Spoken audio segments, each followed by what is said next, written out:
xa ti-DJ ta n'wina hayi kunene hi ya dakwarisarisa xifikile xiporofiti xa ti-DJ ta n'wina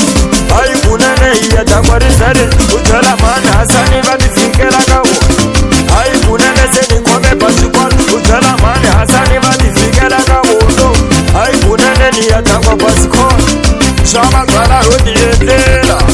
hayi kunene u ta cheka ti-50 xa tibiya ho ti endlela hayi kunene u ta cheka ti-50 ku hayi la khasi hayi mase hayi kunene wa swi vona nyana hayi la khasi hayi mase hayi kunene wa swi vona nyana va ku pakrikete ti-party hayi xi ta ku selele va ku pakrikete ti-party hayi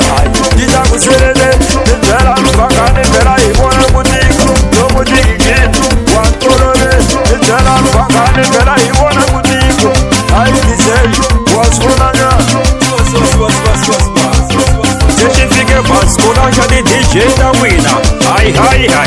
wa swi veketela mi nga fika tigigini mi ni kumanilo tshama DJ Sonete a hi tlangela tinghoma ko DJ fika ni va ri vula ku paketela DJ ya n'wina ya ri vula ku phokotela ko DJ fika ni va ri vula ku paketela DJ Berisa wa swi veketela hala ka mi nga ni tiva na va Sonete boti Sonete va ku huma ka mingoni ti nga heti ku cina dabadaba number 1 hayi wa swi vona ti nga heti ku cina dabadaba number 2 cina ni kunene mi nga penguli tinguvu yese sikhanyisa ma swi veketela cina ni kunene mi nga penguli tinguvu he mana masana ma swi veketela xibheya ni xa n'wina xi suzeka bulusele ko DJ masuka va ri vona ku paketela a va jekisa hina n'wina bebe hayi kunene hi ta taka ku a va jekisa hina n'wina mbavo hayi kunene hi ta taka ku ni byela mfangani ni ta fika le ka xona hayi DJ hi ya ta kona tinhlanganisi byela matete byela Bresval wa swi vona hi ta dakwarisarisa wo byela matete u byela Bresval hayi kunene hi ta dakwarisarisa tiko ra hina ra ku saseka maseve wo hanyisa sweswi na tiloriseni hi tiko ra hina ra ku saseka byelani wo hanyisa sweswi na tiloriseni loko lava ku duma u ta cina mapiyano loko lava ku duma u ta cina mabanana loko lava ku duma u ta cina mapiyano hi loyi Hasani Makhove wa hemba hi loyi Hasani Makhove ayeye hi loyi Hasani Makhove ayeye ni byela matsolo wa hemba